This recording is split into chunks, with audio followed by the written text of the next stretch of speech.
ఫాదర్ని ఇంతకు ముందు ఎక్కడన్నా మీరు చూసి ఉంటే ఒకసారి చప్పట్లు కొట్టండి.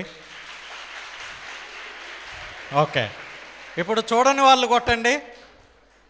చూడని వాళ్ళు ఎక్కడో మూలలో ఉన్నాయి. ఓకే, ఫాదర్ని అందరూ చూసే ఉంటారు. మీరు యూట్యూబ్లోకి వెళ్ళి ఫాదర్ విజయరాజు అని కొట్టండి. మొత్తం నీట్గా పైనుంచి కింద వరకు ఫాదర్ గారే కనిపిస్తూ ఉంటారు. జస్ట్ ఫాదర్ విజయరాజు చాలు. ఆయన ప్రతి ఆదివారము, ప్రతి పండుగ, చిన్న చిన్న స్మరణ, వేరే వాళ్ళు ఎవరైనా మన కథోలిక విశ్వాసాన్ని విమర్శిస్తే వాళ్ళందరికీ ధీటుగా సమాధానాలు చెప్తున్నారు. సమాధానం చెప్పడం మాత్రమే కాదు, ఎంత ధైర్యంగా చెప్తారు అని అంటే, అరే ఇది విన్న తర్వాత ఇదే రైటింగా, ఇంకా సెకండ్ థాట్ లేదు. కొంతమంది చెప్తే కన్విన్సింగ్ ఉంటుంది. మీరు కూర్చోండి అమ్మా, మీరు కూర్చోండి, నేను మోడరేటర్ కదా. సో ఫాదర్ ఎంత కన్విన్సింగ్గా చెప్తారు అని అంటే, ఆయన చాలా ప్రశాంతంగా మాట్లాడతారు. మీరు ఇంటికి వెళ్ళిన తర్వాత మీరు చేయాల్సిన మొట్టమొదటి పని ఏంటంటే, మీకు ఫోన్ ఉంటే ఫోన్ తీసుకోండి, లేదా మీ తల్లిదండ్రుల ఫోన్ తీసుకొని యూట్యూబ్ ఓపెన్ చేసి ఫాదర్ విజయరాజు అని సెర్చ్ చేసి ఆ ఛానల్ని సబ్స్క్రైబ్ చేయండి. ఆ తర్వాత వచ్చే సందేశాలన్నీ వింటూ ఉండండి. క్రిస్మస్ సందర్భంగా ఆయన చెప్పబోతూ ఉన్నారు. ఇకపోతే ఈరోజు ఈ సెషన్ ఇది కొంచెం ఫాస్ట్ పేస్డ్లో వెళ్తుంది. ఈ సెషను హార్డ్లీ 20 నుంచి 30 నిమిషాల్లో ఈ సెషన్ అయిపోతుంది. తదనంతరం మనం లంచ్కి వెళ్తాం. సో ఈ సెషన్ థీమ్ ఏంటంటే, దేవుడు మనతో ఉన్నారు. ఆ ఉన్న దేవుడు ఎవరో కాదు, ఇమ్మానుయేలు. ఆయన ఎలా మనతో ఉన్నారు, క్రిస్మస్ సందర్భంగా ఆయన మనకిచ్చే సందేశం ఏమిటి అనేది ఫాదర్ గారు మనకిప్పుడు తెలియజేస్తారు. మీరు కూడా జాగ్రత్తగా వినాలమ్మా, విని నోట్ చేసుకొని లాస్ట్లో జస్ట్ మీకు 1 నిమిషమే ఉంటుంది. ఈసారి 1 నిమిషంలో మీరు చెప్పాలనుకున్నది చెప్పి ముగించాలి. మైక్ నేను ఫాదర్ గారికి ఇస్తున్నాను. Thank you father. Hello, good afternoon everybody. అందరికీ ప్రభు నామములో వందనాలు. నేను ఎక్కువగా ఇంట్రడక్షన్లోకి వెళ్ళదలుచుకోలేదు. చాలా తక్కువ సమయం ఉంది. నాకు వేరే చోట ఇంకొక ప్రోగ్రాం ఉంది, నేను ఆల్రెడీ ముందే చెప్పాను. ఏదేమైనా కానీ ఈరోజు మనం ధ్యానం చేసే అంశం ఈ సమయంలో ఇమ్మానుయేలు, దేవుడు మనతో ఉన్నాడు అనే అంశాన్ని ధ్యానం చేసుకునే ముందుగా చిన్న వాక్యాన్ని చదువుకుందాం. మత్తయి శుభవార్త 1వ అధ్యాయము 21 నుండి 23 వరకు పవిత్ర వచనములు. మత్తయి శుభవార్త 1వ అధ్యాయము 21 నుండి 23 వరకు వచనములు. ఆమె ఒక కుమారుని కనును, నీవు ఆయనకు యేసు అని పేరు పెట్టుము. ఏలయన ఆయన తన ప్రజలను వారి పాపముల నుండి రక్షించును అని చెప్పెను. ఇదిగో కన్య గర్భము ధరించి ఒక కుమారుని కనును, ఆయనను ఇమ్మానుయేలు అని పిలిచెదరు అని ప్రవక్త మూలమున ప్రభువు పలికినది నెరవేరినట్లు ఇది అంతయు సంభవించను. ఇమ్మానుయేలు అనగా దేవుడు మనతో ఉన్నాడు అని అర్థము. ముందుగా మీకు అందరికీ కూడా I want to wish you warm Christmas greetings. మధ్యాహ్నం ఆకలి అయ్యేటువంటి సమయం. మహాత్మా గాంధీ ఒకసారి చెప్పినట్లు నేను ఎక్కడో చదువుకున్నాను, కాలే కడుపులకి ప్రసంగాలు చెప్పమాకు, వాళ్ళు వినరు అన్నాడు. అయినా కానీ బోస్కో ఫాదర్ కూర్చోబెట్టి నువ్వు ప్రసంగం చెప్పాల్సిందే, వాళ్ళు వినాల్సిందే అన్నారు. ఏదేమైనా కానీ కొంచెం ఓపికతోటి దేవుని యొక్క వాక్యాన్ని, ఇది యాక్చువల్గా క్రిస్మస్ మెసేజ్ లాగా స్వీకరిస్తారని భావిస్తున్నాను. ఒకసారి ఒక డాక్టర్ గారు, ఒక లాయర్ గారు, ఒక ప్రసంగికుడు ఫాదర్ గారు ముగ్గురు కలిసి వేటకెళ్ళారు అడవికి. పాశ్చాత్య దేశాలలో వేటాడవచ్చు. ముగ్గురు గన్నులు తీసుకొని వెళ్ళిపోయారు. వెతగ్గా చివరికి ఒక జింక కనపడింది. అక్కడ చేయొచ్చు, ఇక్కడ చేస్తే కేసు అండి. వేటలో ఆ జింక కనపడగానే ముగ్గురు షూట్ చేశారు. ఆ జింక అక్కడే పడి చనిపోయింది. ముగ్గురు కూడా ఏమన్నారంటే, నా బుల్లెట్ తగిలిందంటే నా బుల్లెట్ తగిలింది అన్నారు.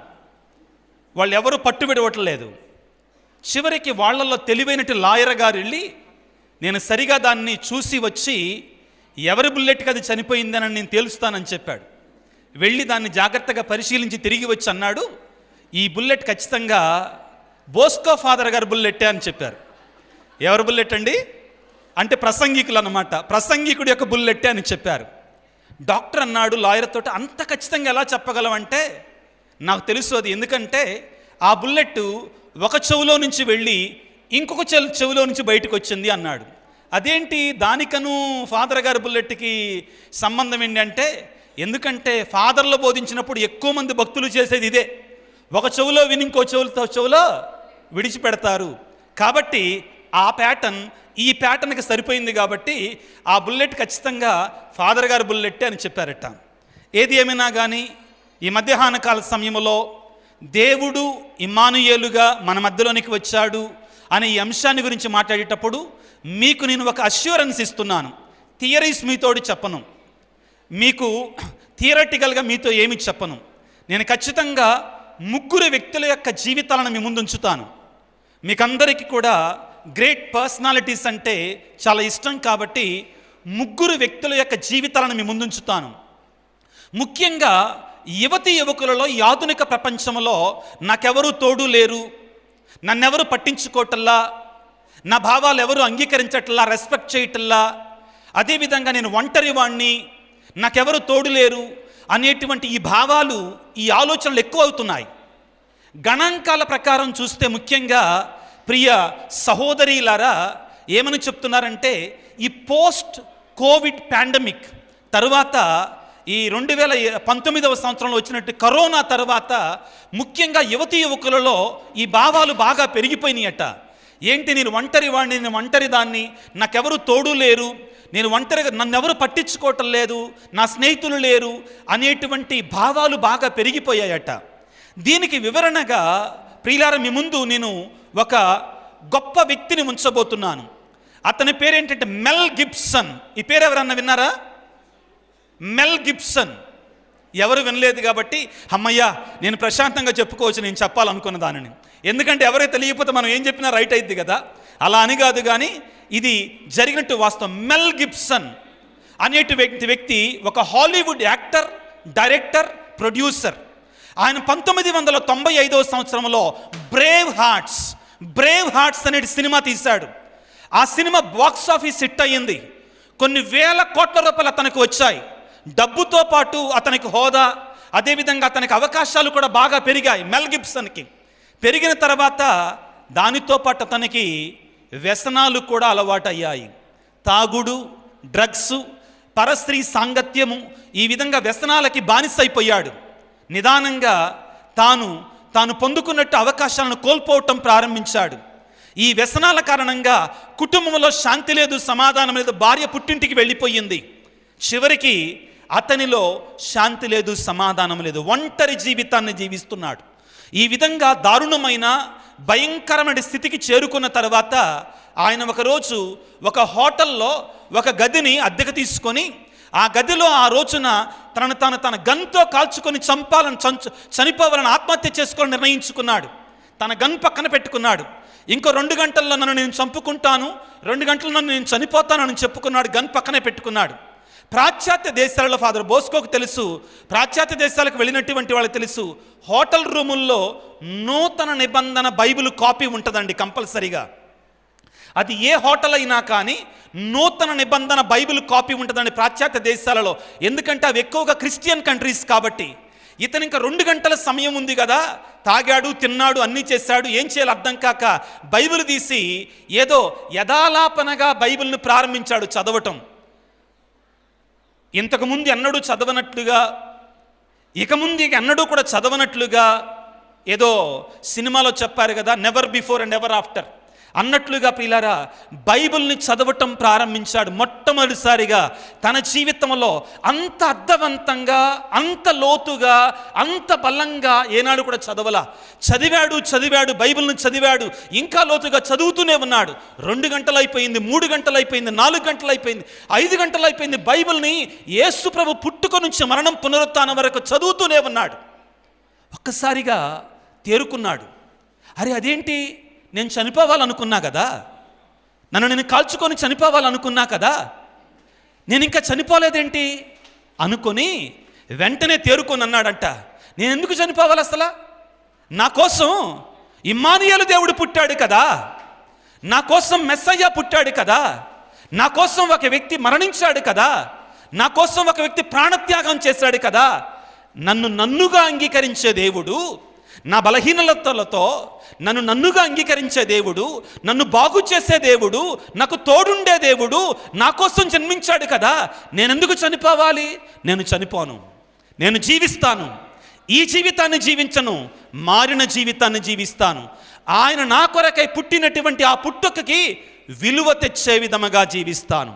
ఆయన నా కొరకై చిందించినటువంటి ఆ రక్తానికి విలువ వచ్చే విధముగా జీవిస్తానని చెప్పి ఆ రోజున దేవునికి ఒక మాట ఇచ్చాడు. ఏమిటి అంటే, ప్రభువా, నేను ఈరోజు పొందుకున్నట్టు ఈ ప్రేమ, ఈ ఆదరణని 10 మందికి పంచుతాను. ఏ విధముగానంటే, ప్రపంచంలో చరిత్రలో ఇప్పటి వరకు కూడా కని విని ఎరుగనటువంటి దేవుని ప్రేమను చాటేటువంటి ఒక సినిమా తీస్తాను అని చెప్పాడు.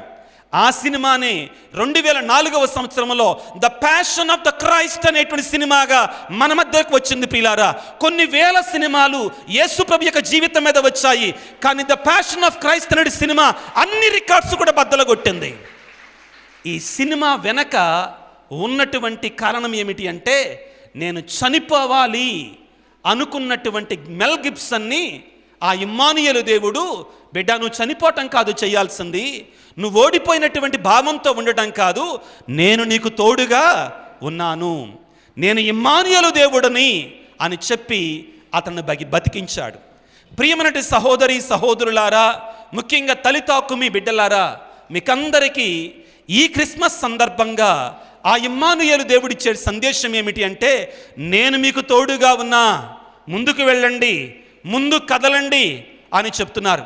ఇందాక నవీన్ గారు మాట్లాడుతున్న సమయంలో చాలామందిలో ఒక తెలియనట్టు నిర్వేదం, మాకెవరు సపోర్ట్ చేయటల్లా, మమ్మల్ని ఎవరు ప్రోత్సహించటల్లా, మమ్మల్ని ఎవరు బలపరచట్లేదన్నారు. నీ దేవుడు నీకు తోడుగా ఉన్నాడో, ఎవడో నీకు సహాయం చేసేదేంటి, ఎవరో నిన్ను ముందు నడిపించేదేంటి?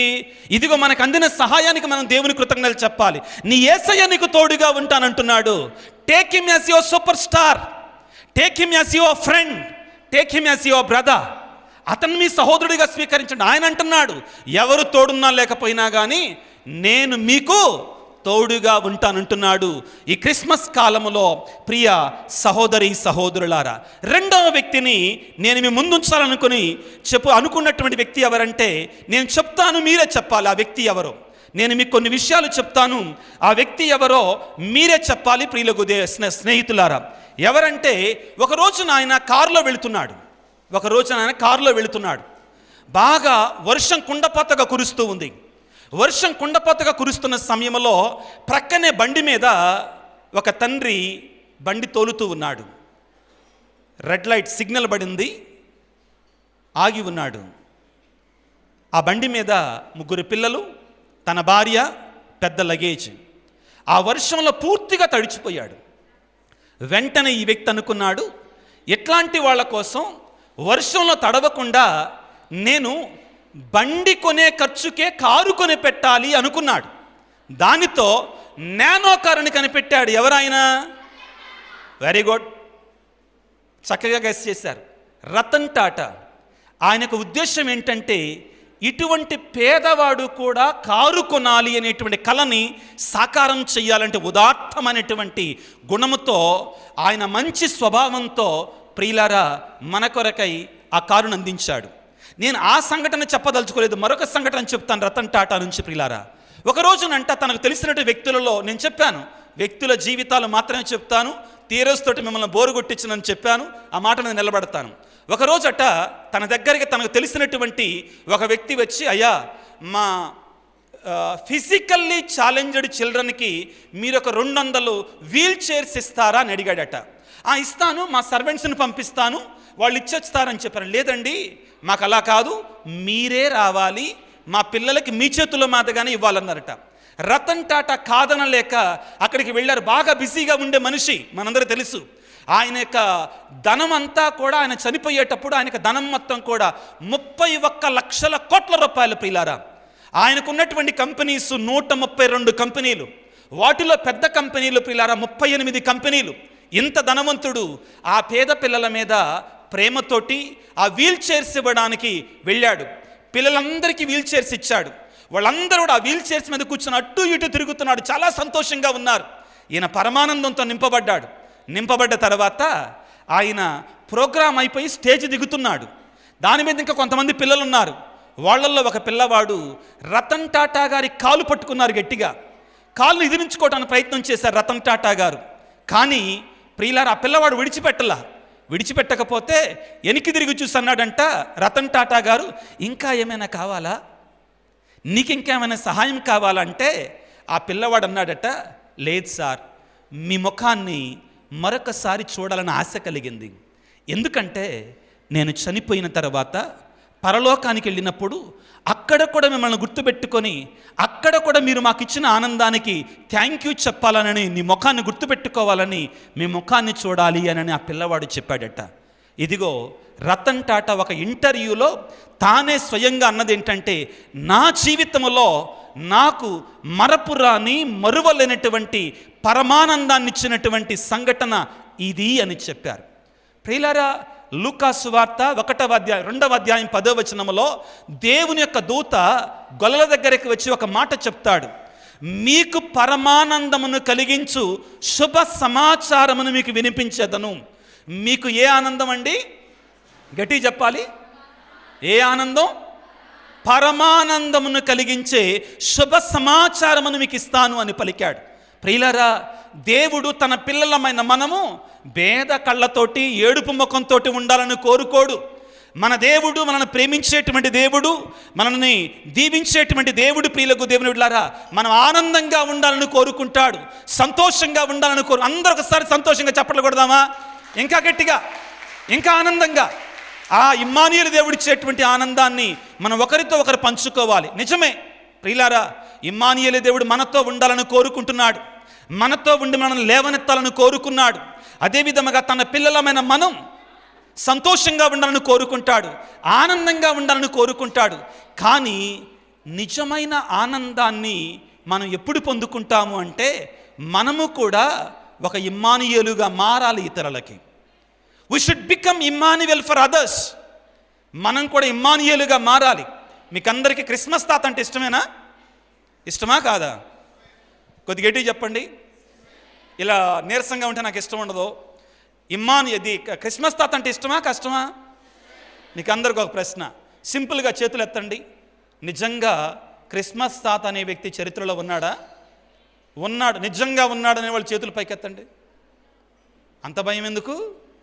నిజంగా హిస్టరీలో క్రిస్మస్ తాత ఉన్నారు అనే వాళ్ళ చేతులు పైకెత్తండి దయచేసి. సరే, లేరు అనేటువంటి వాళ్ళ చేతులు పైకెత్తండి. ఇది కుదరదు, అది ఇది అవాబువా రెండు కాలంటే కుదరదు. మీరు ఏదో ఒకటి చెప్పాల్సిందే. నేను లేచి నిలబడాలా మీ చేతులు ఎత్తించాలంటే? ఇలా ఉండటం మీరందరూ కూడా యూత్ కదా. క్రిస్మస్ తాత చరిత్రలో ఉన్నాడు అనే వాళ్ళ చేతుల పైకి ఎత్తండి. ఓకే, చాలామంది ఎత్తారు. లేడు, అది ఊకే ఒక ఇమాజినేటివ్ స్టోరీ అనే వాళ్ళ చేతుల పైకి ఎత్తండి. ఇప్పుడు భయం. కొంతమంది దానికి దీనికి అంటారు. క్రిస్మస్ తాత గురించి 3 అభిప్రాయాలు ఉన్నాయండి చరిత్రలో. ఏంటి అంటే, మొదటిగా చాలామంది అంటారు ఆయన నికోలస్ గారు, పునీత నికోలస్ గారు, ఆయన మైరా మేత్రాసనానికి బిషప్గా పనిచేశారు. ఆయన మైరా మేత్రాసనానికి ఏం చేశారు?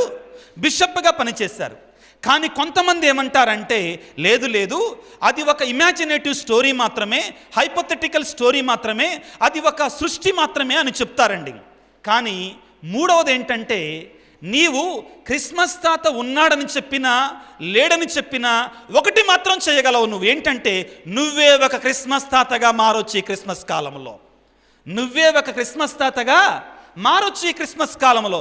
ఏమిటి? ఏ విధంగా? నువ్వు ఎవరికో ఒకళ్ళకి సహాయం చేయగలిగినప్పుడు, ప్రియులకు దేవుని బిడ్డలారా, నీవు ఎవరికో ఒకళ్ళకి సహాయం చేయగలిగినప్పుడు నువ్వే ఒక క్రిస్మస్ తాతగా మారతావు. నువ్వే ఒక పరమానందాన్ని ఇచ్చేటువంటి వాడిగా ఉంటావు. మీరందరూ ఒక విషయాన్ని వినండి. నేను ధనవంతుడిని అయిన తర్వాత సహాయం చేస్తా, నేను కోటీశ్వరుడు అయిన తర్వాత సహాయం చేస్తా అనేవాడు కోటీశ్వరుడు అయిన తర్వాత కూడా సహాయం చేయడండి. నో, 10 రూపాయలు ఉన్నప్పుడు 1 రూపాయి ఇవ్వగలిగినటువంటి వాడే కోటీశ్వరుడు అయినప్పుడు కొద్దిగా సహాయం చేస్తాడు. మీకందరికీ తలితాకు మీ బిడ్డలారా, మీకందరికి ఒక మాట చెప్తాను. నేను కూడా జర్మనీ దేశంలో స్టడీస్ చేశాను, అదేవిధంగా పని చేశాను. ఎవ్రీ ఇయర్ అక్కడికి వెళతాను. అక్కడ సహాయం చేసేవాళ్ళు కోటీశ్వరులు కాదండి. చిన్న చిన్న పనులు చేసుకునే వాళ్ళు కూడా మనలాంటి వారి మీద ప్రేమతోటి, ఇందాక బిషప్ గారు చెప్పారు కదా, ఎవరో త్యాగం చేస్తే ఈ రోజున మనకి బహుమానాలు వచ్చినాయి ఫాదర్ బోస్కో గారి ద్వారా. ఎవరో త్యాగం చేస్తే ఈ రోజున మనకి సహాయం అందుతుంది.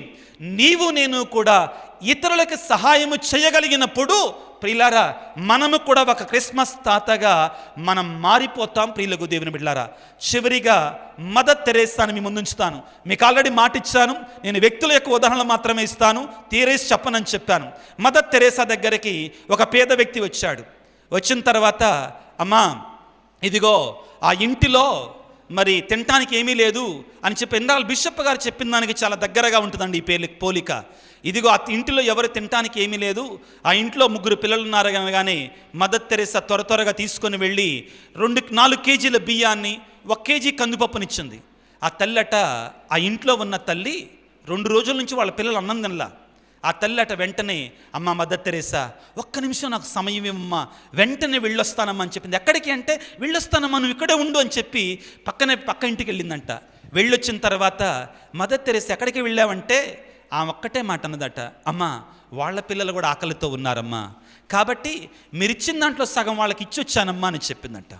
చూడండి ప్రియులారా, ఆ రోజున ఆ తల్లి వాళ్ళకొక ఇమ్మానుయేలుగా మారింది. ఆ రోజున ఆ తల్లి ఒక ఓదార్పుగా మారడం ద్వారా ఒక ఇమ్మానుయేలుగా మారింది. ప్రియులారా, మనం క్రిస్మస్ సందేశాలు ఆలకిస్తున్నప్పుడు ముఖ్యంగా యోహాను సువార్త 1వ అధ్యాయంలో, అదేవిధంగా యెషయా గ్రంథం 9వ అధ్యాయం 3వ వచనంలో చీకటిలో నడుచు ప్రజలు గొప్ప వెలుగును గాంచెరి అని మనం చదువుకుంటాం. యేసు ప్రభువే ఆ వెలుగు. యేసు ప్రభు యోహాను సువార్త 8వ అధ్యాయం 12వ వచనంలో లోకానికి వెలుగును నేనే అని పలుకుతాడు. ఆ తరువాత ఆ యేసు భగవానుడు మత్తయి శుభవార్త 5వ అధ్యాయం 14వ వచనం నుంచి మనం చదువుకున్నట్లయితే మీరే లోకమునకు వెలుగుగా ఉండాలి అంటున్నాడు. అంటే ఇమ్మానుయేలుడిగా మనతో వచ్చినటువంటి, మన కొరకే వచ్చినట్టు ఆ దేవుడు ఇప్పుడు మీరు ఇమ్మానుయేలుగా ఇతరులకు మారాలి అని చెప్తున్నాడు. మనం ఇమ్మానుయేలుగా ఇతరులకు మారాలి, ఇది నిజం ప్రియులకు దేవుని బిడ్డలారా. అప్పుడే క్రిస్మస్ పండగకి అర్థం పరమార్థం ఉంటుంది. మనందరము కూడా ఇతరులకి ఇమ్మానుయేలుగా మారాలని, క్రిస్మస్ తాతలుగా మారాలని, ఆ క్రీస్తు ప్రేమని, ఆ క్రీస్తు యొక్క వాత్సల్యాన్ని, ఆ క్రీస్తు యొక్క మమకారాన్ని, ఆ క్రీస్తు యొక్క రక్షణని ఇతరులకు అందించాలని నా యొక్క కోరిక. I wish you all a very happy and merry Christmas. God bless you. Right. Father మాటలు 3 ముక్కల్లో చెప్పాలంటే, కట్టే కొట్టే తెచ్చే అని. ఒకటి, ఇమ్మానుయేలుగా మనమే మారాలి, క్రిస్మస్ తాతగా మనమే మారాలి, మదర్ తెరేసాలో కూడా మనమే మారాలి. ఇప్పుడు నేను ఇక్కడ ఉన్నటువంటి 4గురికి ఒక్కొక్క నిమిషం మాత్రమే, ఇక్కడ టైమర్ పెట్టుకొని నేను లేచానంటే మీ టైం అయిపోయిందనమ్మా, దయచేసి గుర్తుపెట్టుకోండి. మీరు ఏం చెప్పాలనుకున్నారో చెప్పొచ్చు. ఇక్కడ నుంచి మొదలు పెడుతున్నాను. How can Christmas become more about Christ and less about pressure and comparison? So Christmas అనేది మన దేవుడికి ఎలా దగ్గర చేస్తుంది? మనం ఈ లోకపు ఆలోచనలకి దూరంగా ఉండాలి. ఈ లోకపు ఆలోచనలు అంటే ఏంటి? ద్వేషం, పగ, కుట్రలు, negative thoughts and negative comments towards others. So ఇవన్నీ leads to stress, anxiety, depression, over thinking and it decreases your cognitive thinking. అంటే ఈ అన్నిటికీ మనం దూరంగా ఉన్నట్లయితే మనం దేవునికి దగ్గరగా అవుతాం. So you should give first priority to the God and more than you rather than all these things, because he is the way, he is the truth and he is life. ఆయన మార్గంలో మనం పయనించినట్లయితే ఆటోమేటిక్గా success అనేది మన దగ్గరికి వస్తుంది. మనకి చాలా బాగా చెప్పారు. ఈ సువార్త మాత్రం మనం ఎక్కడ చెప్పినా కానీ వాళ్ళు మారిపోతారు వెంటనే. కానీ క్యాథలిక్స్ది ఒక్కటే ఉంటుంది. ఒక క్వశ్చన్ అడుగుతారు ఎవరికి చెప్పినా సువార్త, మరి దేవుణ్ణి ఓకే నమ్ముతాము, మరి మాతను ఎందుకు పూజించాలి అనేసి. దానికి ఈరోజు చాలామందికి తెలిసి ఉండొచ్చు, నేను ఒకటి చెప్తాను. మనం బయట పాస్టర్స్ని చూస్తూ ఉంటాం. పాస్టర్స్ యొక్క వాళ్ళు పెళ్లి చేసుకున్న భార్యని లేదంటే వాళ్ళ అమ్మని ప్రతి ఒక్కరిని అందరూ గౌరవిస్తారు. అమ్మగారు ప్రార్థన చేస్తే తగ్గిపోద్ది, అసలు అమ్మగారు ప్రార్థన చేస్తే డైరెక్ట్ పరలోకం వెళ్ళిపోతాం అనేసి అంటూ ఉంటారు. అలాంటిది అంత మన సర్వ సృష్టికర్తనే మనకి కుమారునిగా ఇచ్చిన తల్లి ప్రేయర్ చేస్తే వెళ్ళదా యెహోవా దగ్గరికి? ఇదొక రీజన్ మాత్రం ప్రతి ఒక్కళ్ళు చెప్పాలని నేను ఫీల్ అవుతున్నాను. ఇంకొకటి ఏంటంటే మనం ఎక్కువసేపు ఏదైనా వస్తువు ఇలాగే పట్టుకొని ఉంటే పెయిన్ వస్తుంది కదా. తను చెప్పినట్టు సఫరింగ్స్ ఉంటాయి, పెయిన్ ఉంటుంది, బాధలు ఉంటాయి అని అంటారు. ఆ బాధలు ఒక వస్తువుని మనం ఇలాగే పట్టుకుని ఉంటే ఎలాగైతే మన నొప్పి ఇంక్రీజ్ అవుద్దో, మనం అదే బాధని ఇంకా ఎక్కువసేపు మోస్తూ ఉంటే బాధలాగే ఉంటుంది. ఎప్పుడైతే మనం దాన్ని వదిలేసి మనం దేవుణ్ణి ప్రేయర్ చేసుకొని, దేవుడు మనకు ఒకటి చెప్పారు, ఏ దేవుడు చెప్పలేదు హిందువులు కానీ ముస్లింలు కానీ, మీ బాధను నాకు ఇవ్వండి, మీ భారం నాకు ఇవ్వండి అనేసి. మన దేవుడు మాత్రమే చెప్పగలిగారు. అదొక example. Thank you so much.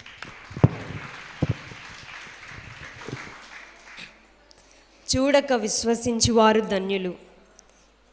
మనం దేవుని నిజంగా చూడలేకపోయినా దేవుడు మనకు దయచేసిన గురువుల ద్వారా ఆ నిజ దేవుని గురించి తెలుసుకుంటున్నాము. అలాగే ప్రభు వాగ్దానం చేసిన ప్రకారంగా లోకాంత్యం వరకు నేను మీతోనే ఉన్నాను. ధర్మశాస్త్రం ప్రకారం దివ్య సంస్కారాల ద్వారా ప్రభు ఎల్లప్పుడూ కూడా మనలోనే వసిస్తున్నారు, మనతోనే జీవిస్తున్నారు. పూర్వ నిబంధనలో చూసుకున్నట్లయితే అనేక మంది ప్రవక్తలను కూడా ప్రభువు నేను మీతోనే ఉన్నాను, భయపడవద్దు అని చెప్పి ఎన్నో అద్భుతాలు చేయించారు ప్రవక్తల ద్వారా. మనం కూడా ఇతరులను దేవునిలో నడిపించడానికి మనం ఇతరులకు సహాయపడాలి. నిస్సందేహంగా దేవుడు మనతో ఉన్నారు కాబట్టే ఈరోజు ఎంతో సంతోషంగా మనం క్రిస్మస్కి సంసిద్ధపడుతున్నాం.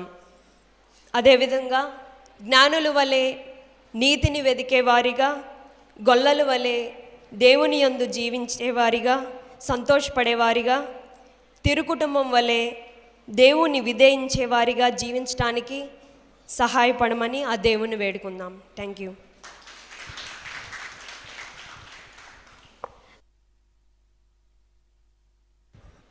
ఇమ్మానుయేల్ అంటే దేవుడు మనతో ఉన్నాడని అర్థం. అసలు క్రిస్మస్ అంటే మన పాత జీవితాన్ని వదిలేసి మన కొత్త జీవితాన్ని మొదలుపెట్టడం. ఫాదర్ చెప్పారు కదా, మెల్ గీబ్సన్ ఎలాగైతే తన జీవితంలో పాపపు జీవితాన్ని ఎలాగైతే వదిలేసి తన కొత్త జీవితాన్ని దేవుడి గురించి తెలుసుకొని బైబిల్ చదివి ఆయన మార్గంలో ఎలాగైతే నడిచారో అలాగే మనం కూడా నడవాలి. అలాగే ఈ క్రిస్మస్ అనేది, ఇమ్మానుయేల్ అనేది క్రిస్మస్ రోజు మాత్రమే కాదు దేవుడు మనతో ఉండేది, మన జీవితాంతము దేవుడు మనతో ఉన్నాడని అర్థము. Thank you. Thank you to all the speakers and Reverend Father Vijay Raju Garu and all the students, sir. Thank you so much. In the session 3 also completed successfully. Thank you so much once again.